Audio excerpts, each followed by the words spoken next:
Oke pemirsa, kembali lagi di acara tamu kita dan masih bersama saya Nurul Fadilah. Dan tadi Bu, bagaimana secara memang sistemnya seperti itu untuk salah satu orang pemakai yang bisa direhabilitasi sehingga memang dia tidak terkena pidana, itu sistemnya seperti apa sebenarnya? Gini Mas, kadang orang akan berbahasa saya ini rehab gitu ya, tetapi tidak tahu konotasi rehab itu apa gitu ya. Jadi saya kembalikan garis besarnya seperti ini. Rehabilitasi itu adalah bagi orang yang sakit. Pengguna itu sakit, bukan pengedar loh. Kalau pidana adalah dia pengedar, dia membawa barang untuk diedarkan. Makanya Mas mungkin bisa lihat itu tangkapan saya banyak sekali. Tangkapan saya banyak sekali sejak saya di sini, sampai papan juga mungkin nggak muat kali gitu kan. Nah, pengguna itu sakit dia patut untuk diobati, bukan istilahnya untuk dijauhi atau seperti apa. Seandainya di dalam keluarga ada yang seperti itu, mungkin tingkah lakunya berbeda dengan yang lain, pasti akan ada feel mereka di situ keluarga. Silakan telepon saya. Saya akan bantu untuk mediasi. Arahnya kemana untuk rehabilitasi, untuk pengobatan, bukan rehab ya, untuk pengobatan. Nanti kalau bahasa rehabnya akan tendensinya kemana-mana. Akan tendensinya, saya kalau gini udah saya telepon tapi begini ya gitu. Tapi silakan datang ke saya, telepon ke saya, handphone saya aktif 24 jam. Kami akan datang ke sana, kami akan bantu untuk pengobatan. Kita dorong ke tempat yang untuk pengobatan yang bersangkutan. Karena kalau orang sakit harus diobati. Kalau orang sakit tidak diobati, makin lama makin sakit. Gitu. Tapi banyak yang takut Bu, begitu Bu, kalau ada informasi yang seperti itu, takut misalnya ditangkap atau dipidana seperti itu. Enggak, itu tanggung jawab saya. Karena bagaimanapun yang memberikan informasi kami lindungi. Karena tanpa adanya kerjasama, makanya tadi saya bilang kami tidak akan bisa berbuat lebih dan berbagi. Oke, Bu, jenis-jenis narkoba yang sangat rentan sekali terhadap anak-anak sejauh ini Bu yang Ibu lihat, apa aja Bu yang memang sering remaja-remaja di Kabupaten? Untuk anak-anak ya, kalau untuk anak-anak mungkin seperti ini. Sekarang ada case permen Mas ya, permen. Kadang ada permen yang tentang untuk narkoba. Ada campuran narkoba, tetapi di Bogor saya belum menemukan seperti itu. Belum itu. Jadi mungkin anak-anak harus ada bahasa dari orang tua. Kalau seandainya ada orang memberikan sesuatu, jangan kamu terima. Kalau ada seseorang mengajak sama kamu, jangan kamu ikut. Gitu. Jadi adanya protek dini kepada anak-anak. Karena narkoba itu Mas, bukan berbentuk seperti kita, ini kamu mau nggak? Kalau dia tidak tahu, dia tidak akan mau. Tidak. Kalau dia tahu, dia tidak akan mau. Tapi kalau dia tahu, dia pasti akan mau. Karena dia otodidaknya sudah pernah mencoba. Makanya adanya lingkungan, saya bilang, dari pihak keluarga.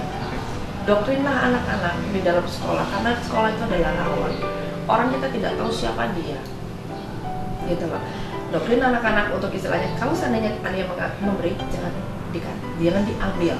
Seandainya ada yang mengajak, jangan ikutin gitu, karena bagaimanapun juga jadi peran keluarga paling penting Bu. Betul, sangat penting sekali, karena tanpa ada seperti kita berbicara, Mas, kita kalau umpamanya Mas jangan boleh ngapa-ngapain, pasti kalau kita nurut, oke ya, saya mau nggak gitu kan.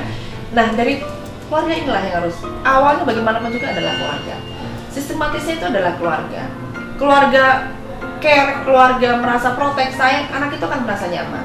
Tapi keluarga merasa ini kemana, anak itu akan merasa dengan dirinya sendiri dan akan membawa lingkungannya mencari yang lain. Nah itu sangat dikhawatirkan sekali. Oke Bu, ada juga memang orang tua yang ingin melihat anaknya begitu Bu. Apa sih memang menjadi perbedaan sehingga memang ini bisa dicurigai begitu untuk pemakaian narkoba? Saya bisa untuk sharing.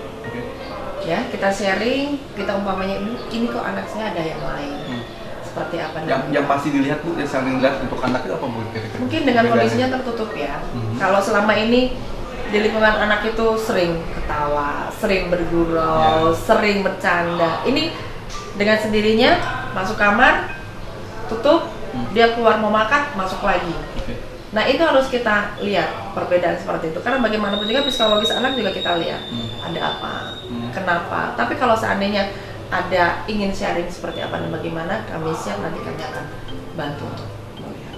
Oke, jadi siap untuk membantu masyarakat Siap Kabupaten Bogor ya. Semangat kan? Dan membantu peran Kabupaten Bogor di kabupaten termaju di Indonesia. Semangat kan gitu. Bu, ada yang ingin disampaikan begitu kepada masyarakat Kabupaten Bogor, kota maupun kabupaten yang sedang menonton TV 3 Beriman hari ini untuk bekerja sama begitu dengan Polres Bogor dalam memberantas narkoba? Saya hanya satu berbahasa atau berpesan, sebenarnya bukan berpesan. Seandainya ada hal-hal yang tidak enak untuk dilihat ataupun ada informasi kepada kami siap untuk membantu dan kami siap untuk melihat tempat kejadian seandainya ada hal-hal yang tidak diinginkan. Siap, dan juga menghimbau kepada remaja-remaja mungkin? Kepada remaja-remaja, ingat narkoba itu adalah sangat-sangat jahat sekali.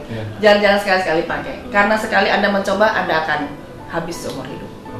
Dan merusak prestasinya mereka, Bu ya? Sangat sekali. Oke, baik. Terima kasih. Sama-sama. Bu Kasat ya, Ibu AKP Yuni Purwanti begitu pemirsa, yang memang sekaligus Kasat Narkoba Polres Bogor dan baru beberapa bulan. 2 bulan. 2 bulan Bu ya? Ya. Di Polres Bogor tapi sudah berhasil menangkap beberapa gembong narkoba yang ada di Kabupaten Bogor. Alhamdulillah. Ya, dan kita harus terus membantu Polres Bogor untuk memberantas narkoba sehingga Kabupaten Bogor bebas dari narkoba sesuai dengan visi dan misi Kabupaten Bogor menjadi Kabupaten Bogor termaju di Indonesia. Saya Nur Fadilah, kita ketemu lagi di lain kesempatan. Terima kasih dan sampai jumpa.